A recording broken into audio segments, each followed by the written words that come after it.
Tu connais cet œil bleu? Les Turcs le portent pour se protéger du mauvais œil. En Inde, Shiva possède un troisième œil qui voit à travers toutes les illusions. Et en Égypte, les Égyptiens ont dessiné l'œil d'Horus sur chaque temple pendant 3000 ans. Les Juifs ont la Hamsa, les Grecs le Mati, les Américains l'ont même mis sur leurs billets, même symbole des civilisations différentes pourtant. Et aucun contact. Pourquoi? Voici ce qui va te littéralement retourner le cerveau. Quand tu poses l'œil d'Horus sur une image de cerveau humain, eh bien la ressemblance est troublante. La pupille tombe exactement là où se trouve ta glande pinéale et la source et le sourcil épouse le corps calleux. Et la spirale ensuite, eh bien elle suit la moelle épinière. Coïncidence? Ou savaient-ils quelque chose ces Égyptiens? C'est qu'en fait, l'œil, ce symbole, eh bien il est répété dans l'histoire humaine. En Égypte, on vient de le voir, l'œil d'Horus est gravé partout avec une obsession maladive. En Turquie et en Grèce, le nazar bleu protège contre le regard jaloux. En Inde, le troisième œil de Shiva permet de voir au-delà des apparences. Et même dans l'islam, le contexte d'Aïn, le mauvais œil, est pris tellement au sérieux qu'il existe des versets coraniques pour s'en protéger. Le judaïsme a la Hamsa et le christianisme l'œil de la providence. Toutes ces cultures, tous ces continents eh bien, ont le même symbole, protection, vision, conscience. Pour comprendre l'origine, retour en Égypte. Seth a assassiné son frère Osiris et découpé son corps en 14 morceaux. Isis, sa femme, le retrouve et ressuscite Osiris juste assez pour concevoir leur enfant Horus. Horus grandit donc et affronte Seth pour venger son père. Pendant la bataille, Seth arrache l'œil d'Horus et le détruit en 6 morceaux. Thoth, dieu de la sagesse, ramasse les morceaux et reconstruit l'œil, mais différemment. Et quand Horus revient, il est beaucoup plus puissant. Il est capable maintenant de voir l'invisible et même la vérité derrière les apparences. Les Égyptiens ont donc compris que cette histoire racontait quelque chose d'universel. Quand tu te reconstruis après avoir été détruit, tu reviens différent. Tu reviens plus fort. Tu reviens avec une capacité à voir ce que tu ne voyais pas avant. Et c'est pour ça qu'ils ont mis cet œil partout. Mais ce n'est pas une simple histoire en Égypte. Les hindous, ils parlent exactement de la même chose avec le troisième œil de Shiva.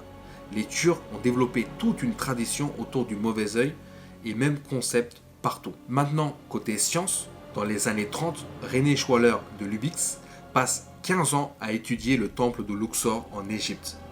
Il a publié une théorie fascinante. Selon lui, la disposition du temple suivait les proportions du corps humain. Et les Égyptiens connaissaient l'emplacement des glandes endocrines.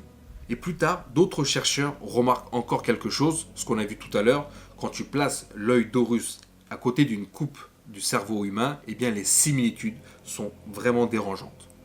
La pupille de l'œil tombe exactement où se trouve ta glande pinéale, celle que Descartes appelait le siège de l'âme.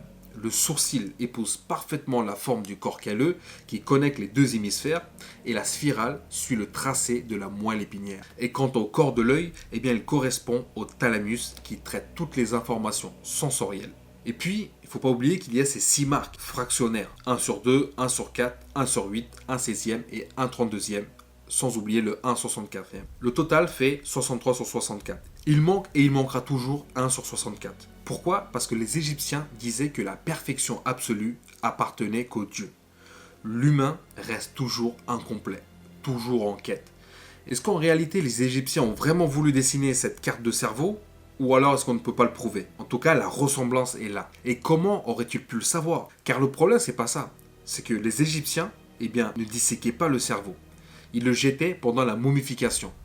3 théories fascinantes justement à propos de ça. La première, c'est qu'ils ont hérité de cette connaissance d'une civilisation plus ancienne que la leur. Les textes égyptiens parlent des suiveurs d'Horus, qui auraient vécu avant les premières dynasties. La deuxième théorie, c'est que les prêtres méditaient pendant des années dans l'obscurité totale des temples. Peut-être qu'ils ont fini par voir la structure de leur cerveau par intuition directe. Et la troisième théorie, c'est que la ressemblance n'est pas intentionnelle, mais naturelle.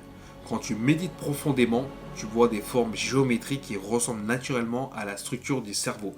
Un peu comme la théorie numéro 2, quelle que soit la vérité, une chose est sûre, Ils ont créé un symbole tellement puissant qu'il traverse plus de 5000 ans. Les Turcs ont compris quelque chose de fondamental.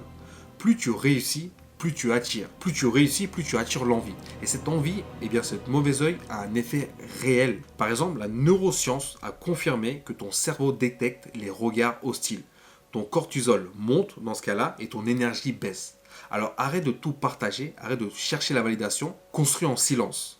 Car le Nazar n'est pas un talisman magique, c'est un rappel psychologique. Ne laisse pas l'opinion des autres consumer ton énergie. La leçon numéro 2, ouvre ton œil intérieur. L'histoire d'Horus qui perd son œil puis le récupère transformé, c'est l'histoire de chaque épreuve difficile quand tu perds quelque chose, comme un job, une relation, ta confiance. Si tu te reconstruis correctement, eh bien ton œil revient différemment. Tu commences à voir des patterns que tu ne voyais pas avant. Les hindous, eux, eh bien, ils disent la même chose avec le troisième œil de Shiva. Ce n'est pas un œil physique, c'est cette capacité à voir au-delà des apparences. Concrètement, c'est quoi? Eh bien, c'est le développement de ton intuition. Cette voix intérieure que tout le monde a, mais que personne n'écoute. Ton intuition, c'est ton troisième œil. Plus tu l'écoutes, et plus elle devient précise. Et la leçon 3, la dernière, c'est que toutes ces cultures utilisent le sel pour purifier l'énergie négative. L'islam, l'hindouisme, le judaïsme, le shintoïsme japonais. Chaque semaine, coupe 3 choses et garde-en 3 autres. Coupe une personne qui te vide, une habitude qui te pollue, une croyance limitante, mais garde une personne qui t'élève, une habitude qui te nourrit et une vérité puissante. Les anciens le faisaient avec du sel, toi fais-le mentalement. Même principe, protéger ton espace intérieur. Et enfin, 63 sur 64, qu'est-ce que ça t'explique concrètement? Ce 1 sur 64e qui manque dans l'œil d'Horus, c'est ce qui te garde vivant. Si tu étais parfait, tu n'aurais plus aucune raison d'évoluer.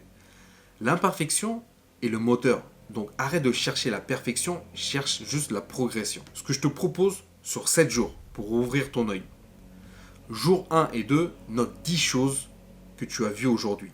Et demande-toi, est-ce que je les ai vraiment vues ou juste regardées? Pendant le jour 3 et 4, tu vas noter 5 opportunités que tu as ignorées. Et tu vas te demander pourquoi est-ce que tu n'as pas vu ces opportunités. Jour 5 et 6, pense à un échec récent. Qu'est-ce que tu vois maintenant que tu ne voyais pas avant? Jour 7, 15 minutes. Yeux fermés, silence total. Comme une sorte de méditation. Observe ce qui se passe derrière tes paupières. Ici, là, c'est ton cerveau en mode brut. Les Égyptiens ont gravé cet œil partout pendant 3000 ans. Les Turcs le portent encore aujourd'hui. Les Hindous méditent pour l'ouvrir. Les musulmans prient pour s'en protéger. Les Juifs bénissent le Hamsa. Les chrétiens ont mis l'œil de la providence dans leurs églises. C'était le message le plus universel de l'humanité. Et aujourd'hui, dans les musées, ce qu'on te dit, c'est que voici l'œil d'Horus, symbole de protection. Point final. On te montre l'objet, mais jamais le message. Pourquoi? Peut-être parce qu'un humain, en fait, qui voit vraiment, qui développe son intuition, qui protège son énergie, c'est un humain plus difficile à influencer. Tu as 2 yeux physiques qui voient le monde extérieur, les apparences.